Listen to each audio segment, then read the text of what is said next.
broadcast live on YouTube and will be available on YouTube forevermore. I have looked up how many people viewed the meeting last time, and there were 91 views, which is significantly more than the last scrutiny meeting. I'm pleased to say my viewing figures are much higher. Probably won't last. And can I also ask people to generally remain on mute and unless they are needing to speak? It'd be helpful to reduce background noise. Welcome to the Policy Overview Committee September meeting. I had thought we'd all be back face to face by now, but it hasn't quite transpired like that, unfortunately. I'd like to thank Paul Blake and David Hook for facilitating the Zoom functionality. Much appreciated.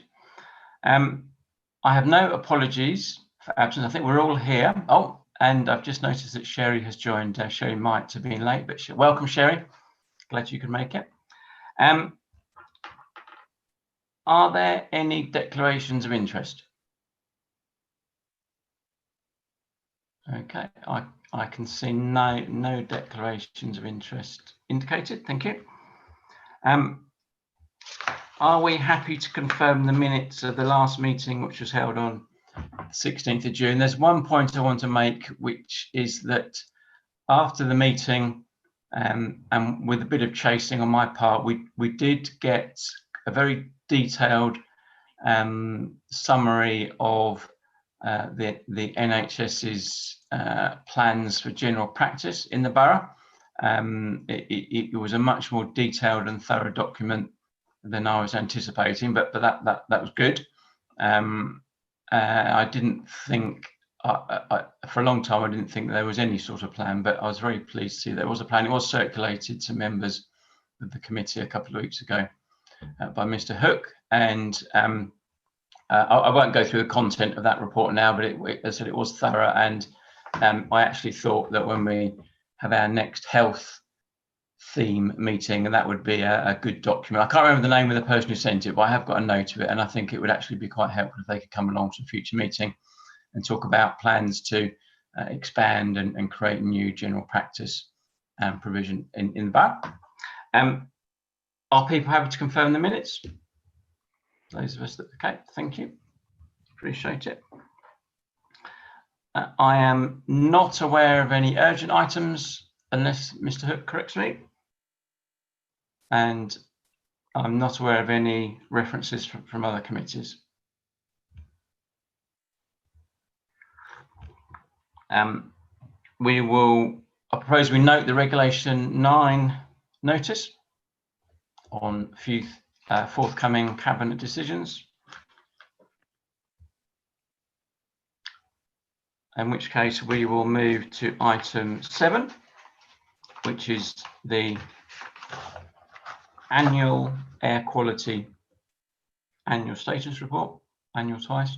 I know this is of interest to lots of people in the borough, lots of councillors. I'm proposing that we take the report as read, but perhaps James and Nick, if you could perhaps just each introduce yourself and explain your role within the council, that'd be appreciated. And I think there is a point that James, you want to make as well about the report, but then we'll go straight to questions. Thank you very much. Yeah, hello, I'm James Fox, the Scientific Officer in Environmental Health. The point the Chairman asked me to raise was, I think it's page 17 of your reports pack. I don't actually have the reports pack, but it's paragraph 3.21 is actually an error in the fact that the diffusion tube with the highest reading level in the borough is DA43, which is Overy Liberty at the bottom of East Hill, rather than Lowfield Street, as it says in the report.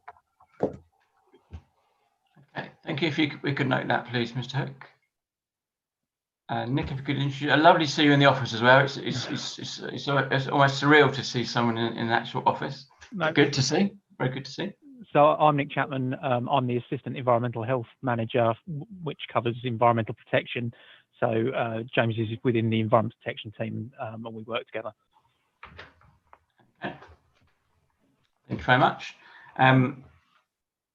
There's a couple of, there's 2 or 3 points that I'd like to go over, and then I'll open it up for other questions or comments. But I think the main thing that struck me was that it seemed to be a good news report. I know we are understandably concerned about air pollution, partly because we have the motorways network so close, and partly I think because the roads get so congested as well, particularly when the tunnel's blocked.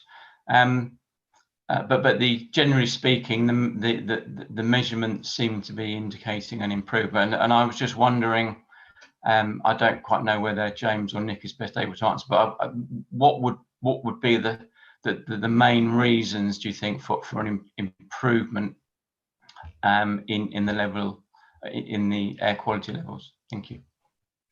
I think the main reason that we're still seeing this continued downward trend, I appreciate that the data from 2018 was a bit of a rogue year, but I think the main reason is improvement in vehicles, the newing of the vehicle fleet out there. We're also seeing a shift away from diesel vehicles now to petrol and electric, and I think that is the primary reason we're seeing the downward trend. Okay, but so the data primarily relates to 2019, so pre-pandemic, but presumably there was more traffic. Do we know that? I presume there was more, so there's more traffic, but less pollution. Is that a fair comment? Okay. And you mentioned electronic e-vehicles. I'm not quite sure what the technical term is, but do you have any data on the level of e-car usage within the borough or nationally? Every other TV advert seems to be for an electric car, but you don't, or I anecdotally don't sense that I see that many. I was going to say I don't hear that many, but probably wouldn't hear them. Do you have any data on ownership of e-cars or usage of e-cars? Thank you. Yeah, I don't have the data to hand, but I have looked at the number of vehicle registration, which you can get a breakdown to local authority area, and it has shown a very steep increase in the uptake of those vehicles, albeit from a very low starting point. But it is the year-on-year increases is there. Okay. Okay. So my aim would be that we continuously improve air quality, and we don't simply get it below a notional level and then are happy for it to level off. So I appreciate there's a target in the data, which is generally met, but is from yourselves and from the political leadership and the directors, is there a desire to do even better than that, or not? Do you get a sense for the direction of travel as to whether we want to continuously improve things or just get below a target level? Thank you. Yeah, there is obviously these objective levels that were but they don't really represent a clean level. It's not anything under it and we're safe. There is no safe level for these pollutants. So obviously a drive towards as low as possible would be what we'd look to be achieving. Okay. I've got some other questions. One final question for me for now, and then I'll open the floor.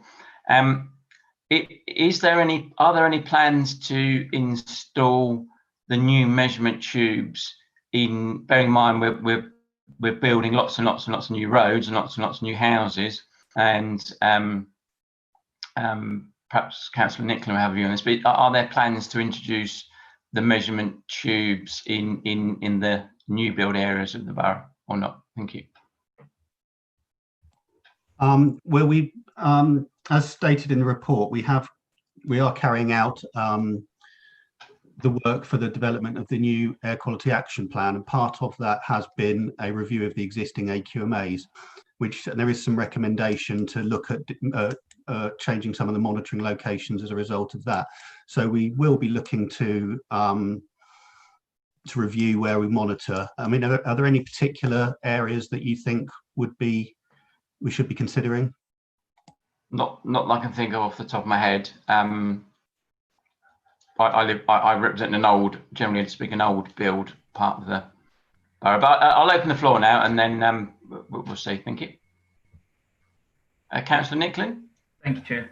Yeah, well, I was in reference to your point. Obviously, over in Epsom Ward, we're looking at building, I think it's 15,000 new build properties between now and 2030, 31. The spectacle of those new builds have emissions and the climate in mind, but obviously the ward being quite close in proximity to Dartford Crossing and the widening the junction on the A2, the Bean junction on the A2 at the moment, the volume of traffic is considerable. So perhaps we could offer up a number of sites. So are you speaking to the EDC, the Development Corporation, about potential sites that might be of interest to you? And then obviously then throw into the mix, depending on its successful consultation and application, there's the London Resort to consider, which obviously throw another dynamic into the mix. So just a few thoughts.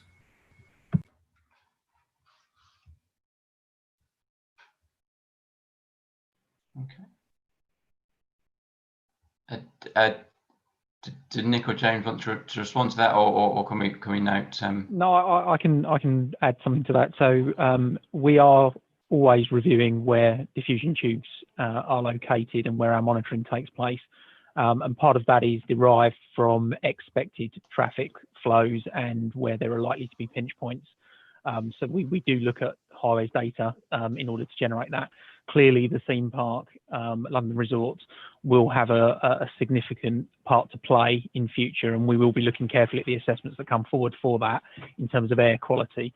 But as James has alluded to, we are looking at a piece of work at the moment with Bureau Veritas to identify and review our air quality management areas, which will at least give some direction on where we seek to do additional monitoring in the future. Do you know when that revised plan will be agreed? We're not sure of the actual timeframes. The progress of it has been a little bit constrained due to the COVID pandemic. We've had the first draft back for the review of the AQMAs. They recommend that we could potentially revoke one of the AQMAs, which would be the one along London Road. There's a few areas within their computer modelling that I'm not entirely in agreement with, so we're going to ask them to go back and rerun some of the work on it. So the actual date for the final completion, we hope it would be by the end of this year, but you know, things could change. Okay. Councillor, I think we have agreed with Sherry Green that once we have agreed a draft report or a report that's coming out of Bureau Veritas, that will be brought back to a committee to be decided. So that will come back for decision and acknowledgement. Okay, thank you. And if the AQMAs are taken away or closed, whatever the phrase is, that would be on the basis of strong objective evidence over a sustained period of time of improved air quality. I presume that's correct, but is that the case? Yeah, I mean, pretty much. I mean, the air quality objective is 40, and well, for nitrogen dioxide annual mean, and DEFRA really want us to be demonstrating we're below 36, so they'd be happy to accept the revocation. Thank you. Are there Councillor Jones? Yeah, I just thought it might be a good idea to also mention the diesels are at Euro 6 diesels. Oh. More vehicles on the roads now that have got the stop-start technology. But also the other thing I wanted to quickly add was that in terms of when we have a huge build-up of traffic, whether there was something we could do as a borough to encourage vehicles that are idling, that don't have the stop-start facility while they're sitting there for ages, to encourage them to turn off their vehicles. Whether we could put signs up or something like that. I don't know what the other councillors feel, but I think that's something we should probably consider going forward to encourage the air quality to be even better. So Chair, just the second part of this work that is being delivered by Bureau Veritas is to look at the source apportionment. So looking at which vehicles and types of vehicles are the constituent parts of the pollutant emission. And that will give us an idea about, and it will be different for different areas of the borough, that will give us an idea about which vehicle types are the main polluting source for each area. Then from that, we will be seeking to identify measures and actions which can then be used to address air quality. And we will clearly be wanting to put in measures that achieve the greatest reduction in nitrogen dioxide. And it may be that as Councillor has said, that measure will be appropriate. But what we are looking to do is seek targeted measures that will achieve the greatest impact in the areas depending on the pollutant source, which is identified through analysis by Bureau Veritas. Okay. Can I ask that the minutes of this meeting are part or included in that process, please? I'd be grateful. Welcome back, Councillor Eadie. Are you okay? Yes, sorry, I've had some issues. My laptop's broken and my tablet wasn't working. Okay. But Welcome the back. questions are, sorry, I was going to ask some questions. They're on my phone. Yeah, go ahead. I can't remember because they're on my phone, which I've had. Okay. Well, I'll carry on whilst you try and think. Okay. Thank you. To go, I think the public might be a little bit, I don't know what the word is, concerned if we did remove an AQMA. So I just wondered, would there be some sort of publicity or public proclamation of that, or how would that have to be? Would it have to be approved by the cabinet or the council, or could yes? So Chair, just explain how that would work and how it would be publicised. Thank you. So Chair, it does happen. Yeah, once we have the recommendations from Bureau Veritas, we will be bringing another report back to Cabinet, most probably, which will explain recommendations for any AQMA that may be altered, changed. We may even determine that some need to be increased. But we will be bringing a report back to explain that and for decision by members. Okay. Councillor Sandhu? And then Councillor Story. Thank you very much, Chairman. Very, very in-depth report, to be honest. I was just looking, I couldn't find it, I do apologise, but the junction of A2 and M25, Blue Star Junction, I can't see any stats there. Do we have any monitoring facilities there? Because that's the area that will affect Fleet Estate, Princess Road, that element of it, and obviously the Hesketh side of Brentwood as well. You know, I noticed you've got Park Road covered, but nothing in between there. You know, and because when traffic tails back, that's where it begins to tail back, and then obviously, and then the whole of Dartford becomes a gridlock. I was just concerned if there were any facts and figures regarding that, please. There's one in Queen's Gardens, which is at the western end of Fleet Estate. I can't immediately see if there's any others. Perhaps we can note that for the review of future. Yeah, there is no monitoring currently on that junction. Okay. A lot of the monitoring we put in are in areas where we know the pollution levels are high, but there's also a risk of exposure to residents, so where there's housing. And in that sort of area, I think a lot of the housing was set quite back from the road. But I mean, it's an area we can look at. Yeah, thank you. Councillor Story? When we get new crossing, will that help a lot, won't it, with the air pollution? and also Councillor Jones said stopping the engines of the what's the name when they're in a traffic jam. Well, if they keep on starting and stopping, surely that would cause more pollution. Did you hear me? Yes, yeah, I did. I don't know whether. So as I understand the situation, James could correct me, but it is established that actually stopping an engine for a period, I think in excess of about 30 seconds, is actually more environmentally beneficial than allowing that engine to continuously run. And we do see that, perhaps controversially, in times of heavy congestion, air quality can actually improve as a result of vehicles stop starting and being quite efficient at that level of speed. So yes, an engine being switched off is a positive thing, and does have some environmental benefit. Does it? Okay. And the Lower Thames crossing, I presume it would be a hell of a lot of money if it didn't improve air quality in Dartford. Yeah, well, sorry. Okay, Councillor Eadie. Thank you. Sorry. We Sorry. can't hear you, Councillor Eadie. Oh, Can now you we hear can. me? Yes.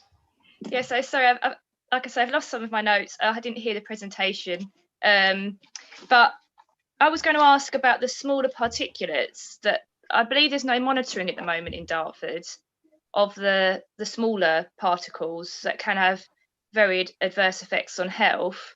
And I also wanted to ask if the London Resort had been taken into account in terms of increased pollution. That was my questions, I remember.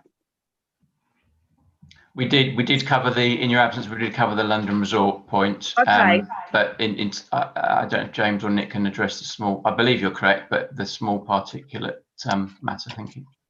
Yeah, we don't have the capacity to monitor for PM2.5 at the moment.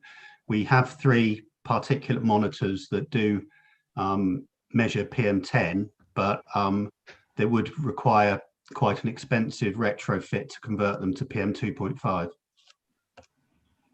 And to add to that, Chair, the PM2.5 is a national objective that is the responsibility of central government, whereas PM2.5, although we have some duties to minimise it as far as possible as part of our action plans, we're not obligated to measure it, which is why our equipment has never been specified for that purpose.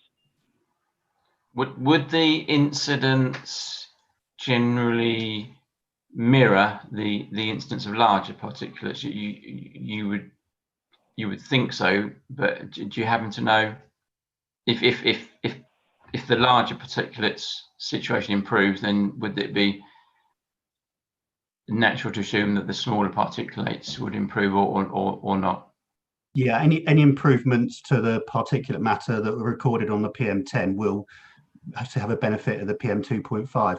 The PM2.5s, because they're obviously so fine and they travel quite large distances, they're sort of more regional pollutants rather than local ones. So it's not like, a lot of our monitoring looks at little hotspot areas on junctions and things like that. You wouldn't be showing that. You would be picking up more of a regional background pollution by monitoring it.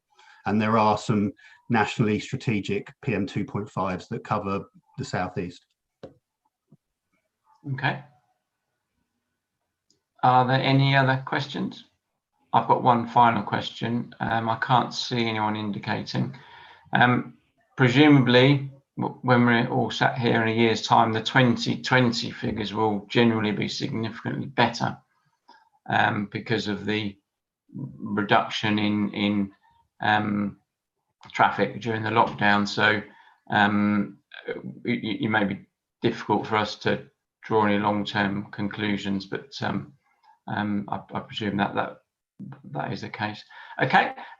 If there's no other questions or comments, I'd like firstly to thank James Fox and Nick Chapman for joining the call and for preparing the report and commend them for the general improvement that the report indicates, which I hope will be of interest and for residents and will be recognised by residents, and certainly it's our job to let them know. if I could just repeat that, if you could please bear in mind that the minutes and discussion at this meeting in your ongoing liaison with Bureau Veritas and the preparation of the new Air Quality Action Plan, and otherwise we will note the report. James and Nick, please feel free to leave the call. Thank you very much.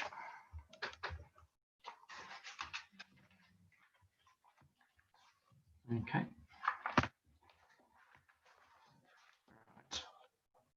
Okay. Thank you. So, the next item, Council Resilience and Emergency Planning Measures.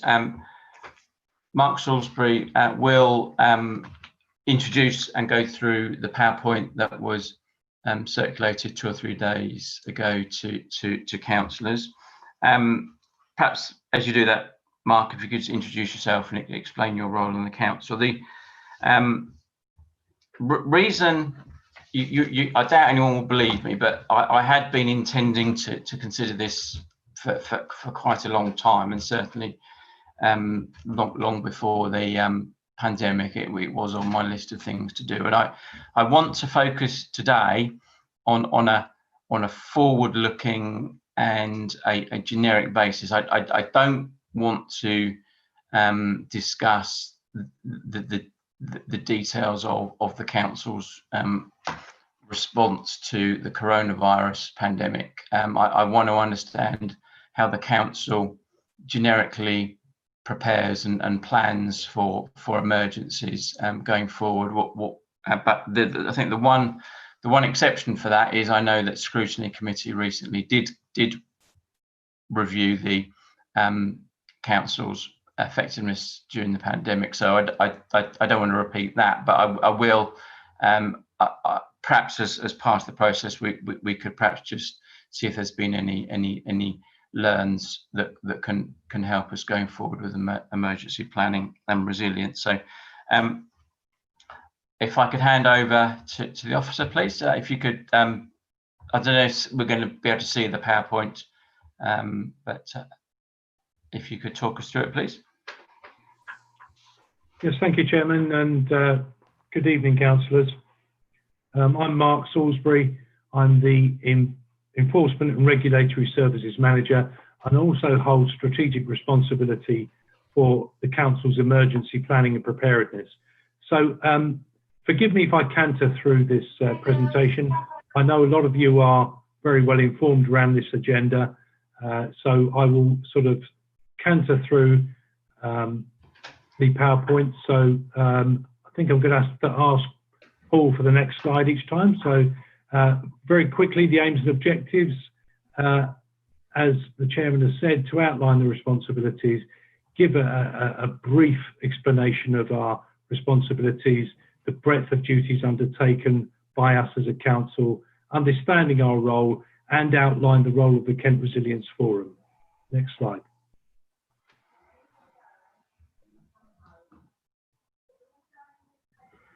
I think it's useful, if you can click through, Paul, I think it's useful to understand what the definition of a major emergency is, because there's so much of this flying around. The police service refer to things as a critical incident or a major incident. In our terms, a major emergency is defined under the Civil Contingencies Act as just that, event or situation which threatens serious damage to human welfare in a place in the UK, the environment of a place in the UK, or war or terrorism which threatens serious damage to the security of the UK. So clearly the issue of COVID falls under that bracket. And just click through, Paul, please.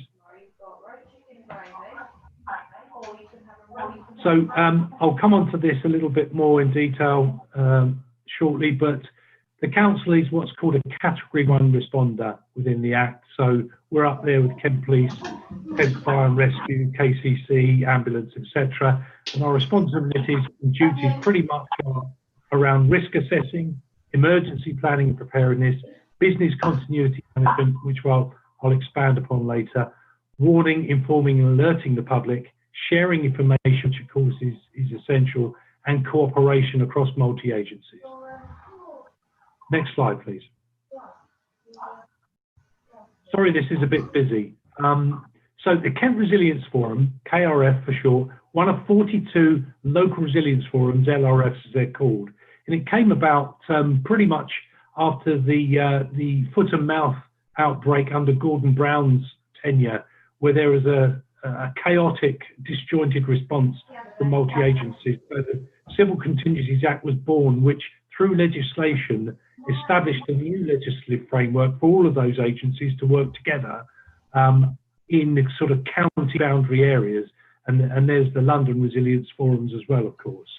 I mentioned the responders. Category 1 responders, quite simply, are those who are directly involved in the response to an emergency, and that's the obvious blue light services, as well as local authorities, primary care aspects of the NHS, and other responders.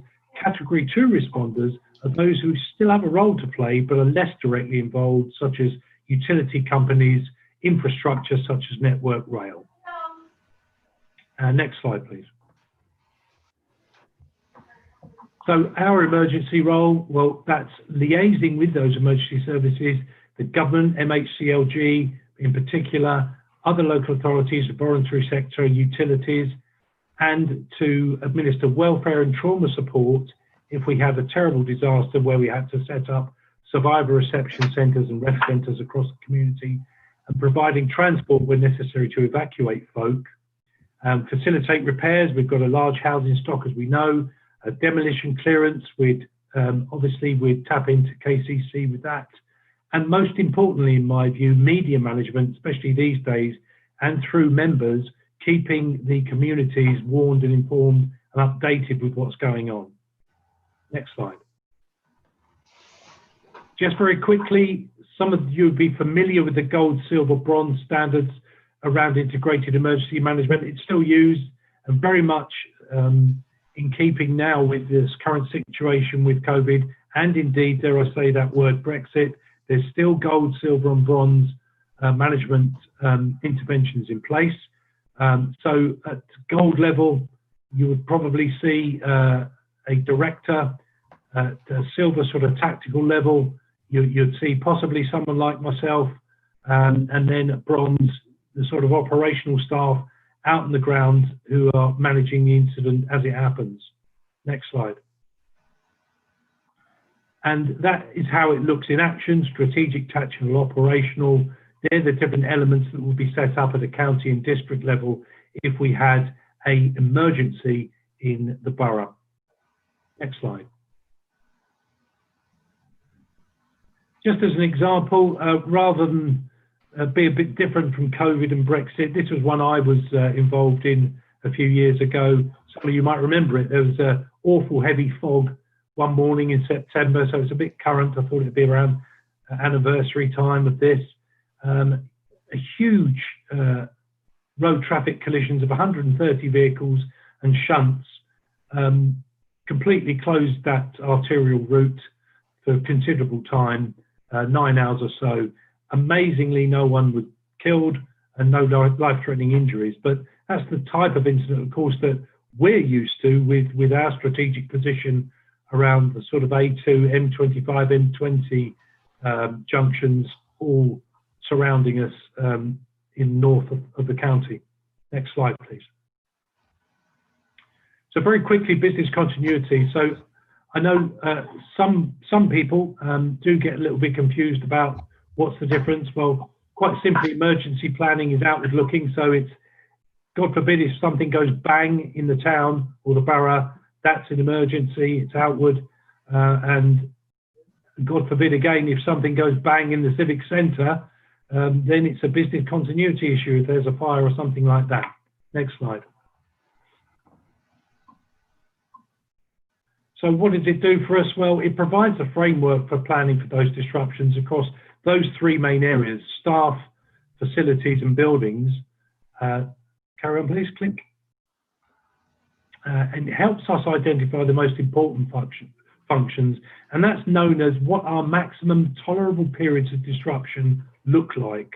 So through our planning, we plan at service level just how long we can operate through a period of distinct disruption. And it helps us deal with those disrupted functions in the context of all of our organisation. Thank you.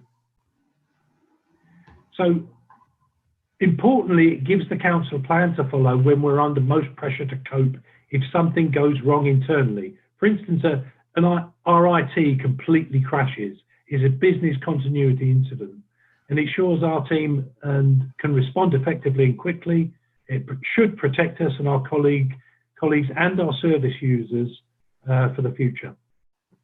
Thank you. Okay. And just finally, this example of Buncefield, again, some of us will remember, if you just one more click, please. That surrounds the proximity of that building. Many, many businesses and a couple of councils over the years have gone under or suffered distinctly because of a lack of planning or alternative locations to carry out business. Thank you. Okay. Happy to take questions, of course, or discussion. Okay. Thank you very much. So have you, Mark, have you read the scrutiny minutes? Has the emergency planning and the resilience been reviewed in light of the current pandemic or not? Thank you. Or was it too early? Yes. No. I think I was sort of involved in that. The major emergency plan for the council is constantly reviewed. It's on our website for the public to view. It's a public-facing document. It's quite a heavy tome, and falling out of that are discrete plans such as evacuation plans, rest centre directories. So one of my staff, Anthony Cannon, is the sort of tactical emergency planning officer for the council. He has a dual role of also being a licensing officer. So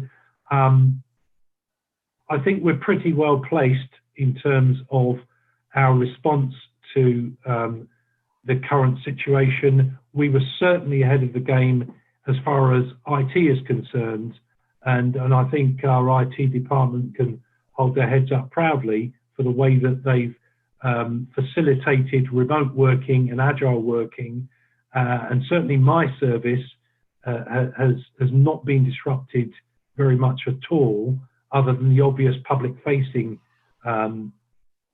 services that the council provides, such as car parking enforcement and the like. But so I think we've been very well set up. I think what scrutiny did show was that our business continuity planning was again effective at a service level and at a corporate level, that we are well represented within the context of the wider Kent emergency response in terms of the strategic coordination groups and the tactical coordination groups, and continue to be so. So whilst we can never be complacent, of course, in the unexpected and certainly these awful circumstances, I believe that that we stand pretty tall at the moment in terms of our response and ongoing work towards recovery. Thank you. The sort of generic things I took from the scrutiny was the importance of communication with the public, the tech side. So is it fair to say that if the Civic Centre was closed due to a power cut, then we would look to work from home rather than secure new offices? Is that the sort of modern way of coping with loss of a building? Well, I think so, Chairman. I think we've had a very good stark example of that when indeed the Civic Centre was closed during lockdown and our services were still fully functioning, or pretty much so, as I say, apart from those public-facing services. But generally, our service delivery was, I think, very well established. Yeah, I'd agree with that. And then I'll move on from scrutiny, but this one final point was that there was a lack of a blueprint to deal with a coronavirus, and I think you meant, I read somewhere that you don't plan for specific you don't try and anticipate specific things occurring. But in my time, I can remember a 3-day power cut in Dartford, which had a big impact. I can remember the Millennium Bug, and I can't quite remember it, but I know Dartford High Street has flooded in my lifetime anyway. So are there certain, is there an anticipatory aspect of this, or do you keep things as generic as possible when you're emergency planning? I think fundamentally the principles are pretty generic. Interestingly, the Kent Resilience team, which is the secretariat of the Kent Resilience Forum, and that's made up of various multi-agency representatives who act as the secretariat to the KRF. They were overdue to renew their infectious diseases plan when lockdown hit, ironically. So it rather hit them in the face somewhat. To be honest, I think other LRFs around the country faced the same uncertainty. The good news is that the Kent Resilience Forum is pan-Kent, including Medway, including all the local districts in the county. And what gives it its strength is that no one fights an emergency in isolation. So whilst we have to have statutory things in place that I've mentioned in terms of our obligations, there is a very effective mutual aid mechanism that any local authority or organisation can call upon.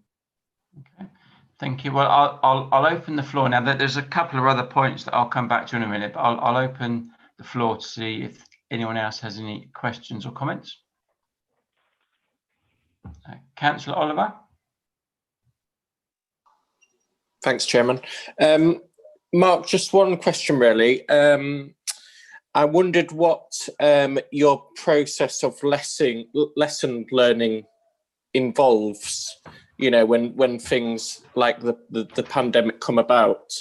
Could you just talk a bit about that briefly? Thank you. Yeah, I think it's a really good point, Councillor. And again, this is very much swept into the wider KRF arena, because the current pandemic is very much across the whole of the county and the country. There'll be a series of lessons learned, exercises, debriefs, which are very extensive. For instance, in October, I'm due to become involved in the third Brexit type run through no deal type exercise, which is a whole day affair and very, very extensive.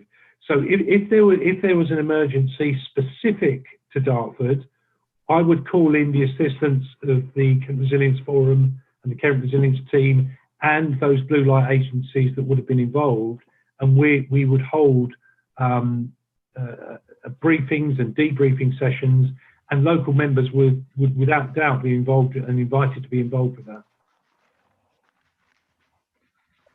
That's great, thank you.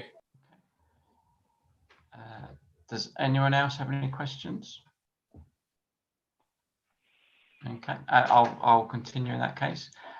So I'd like to ask about the Kent Resilience Forum, which you touched on, but I'd like to just get a bit more understanding of it. Is it? I'm a bit wary of Quangos at the moment, given what's happened with Public Health England and the Ofqual. So is the Kent Resilience Forum an actual thing? Are there people who are employed by it full time? Does it have you mentioned a secretariat, perhaps you could explain a bit more about that, but are the people on the Resilience Forum all drawn in from other organisations, or has it got its own staff? That's the first question, perhaps. Thank you. Yes, another good question, Chairman. So all local resilience forums around the country are generally chaired by very senior police officers. In our case, it's an Assistant Chief Constable, Nicola Falconbridge.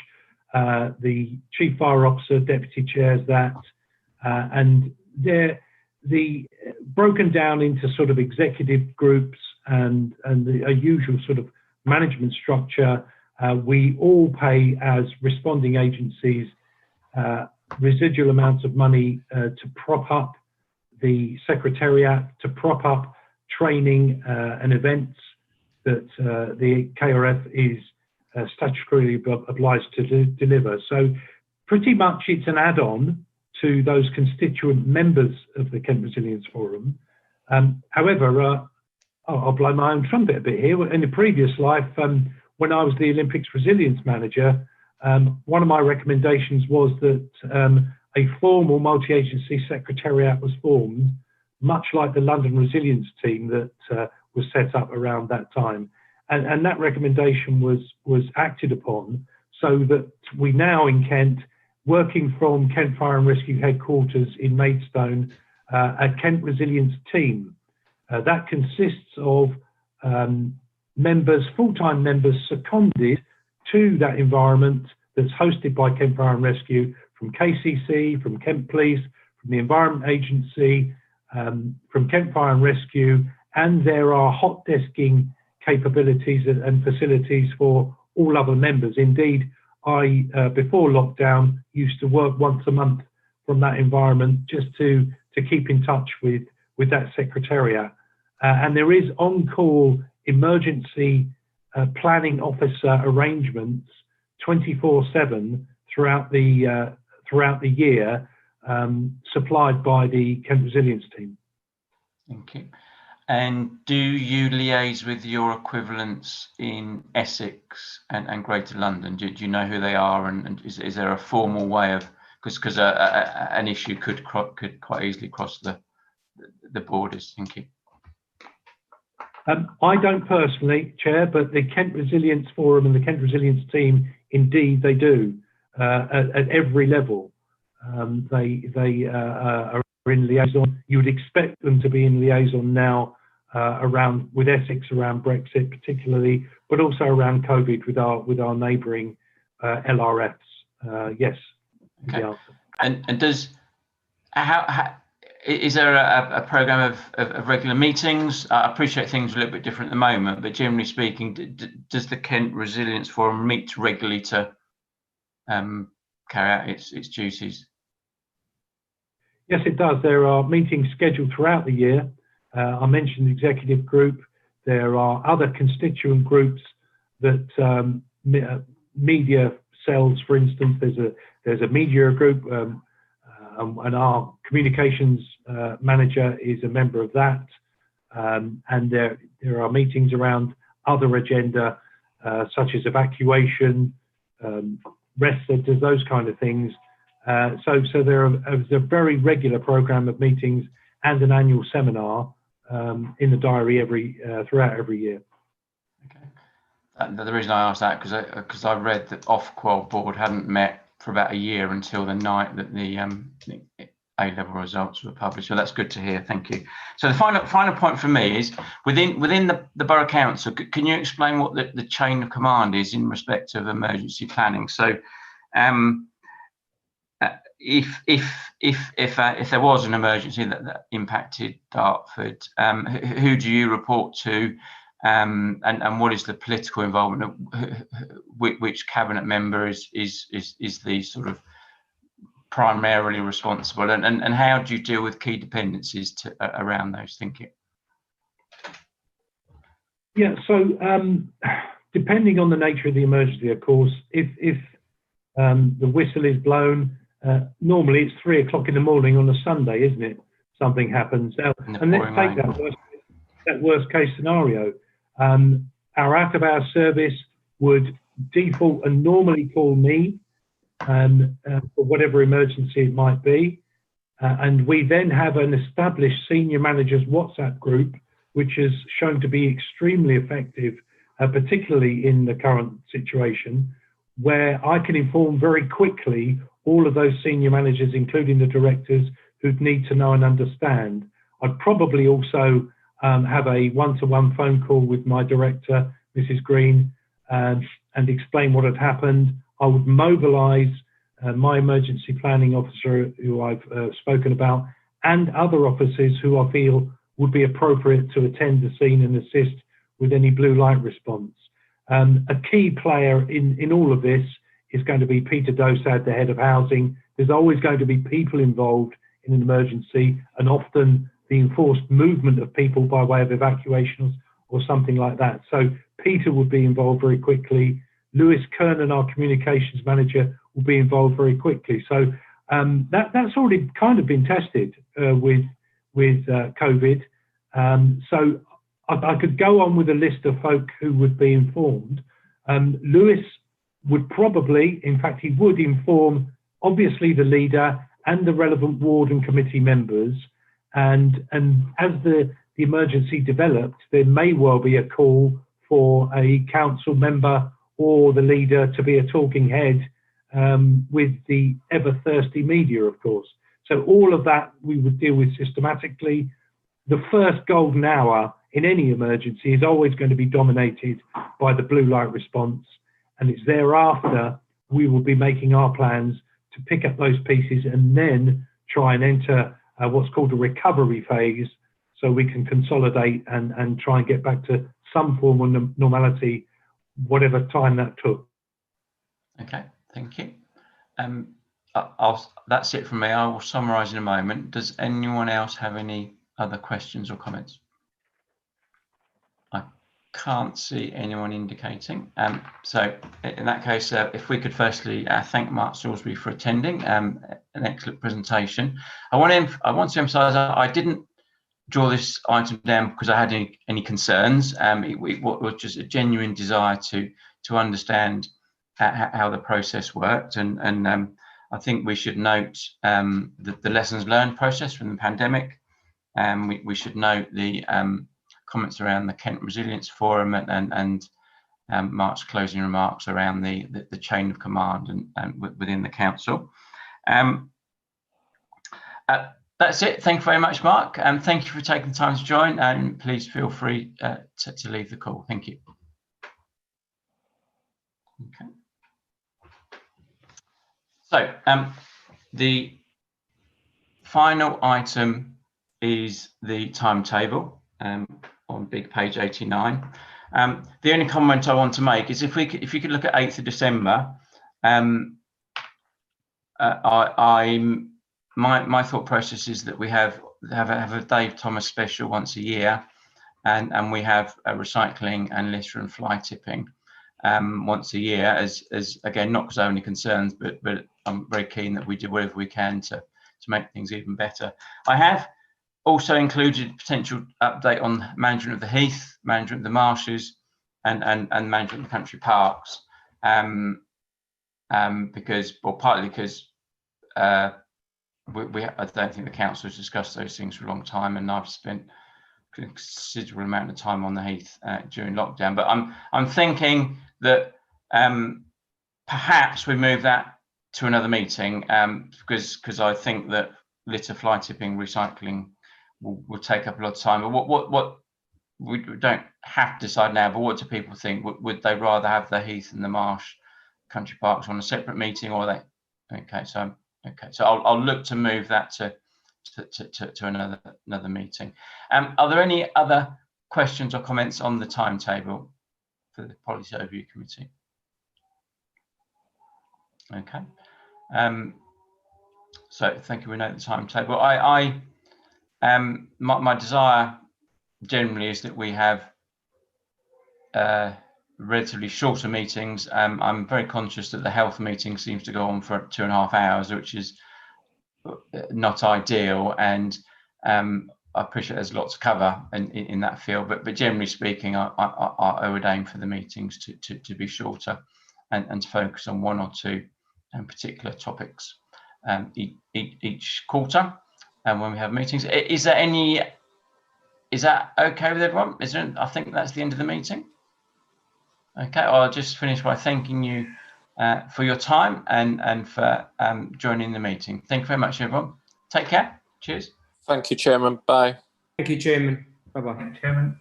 And thank you very much, everybody else, Alan, etc. Thank you, Chairman. Thank you.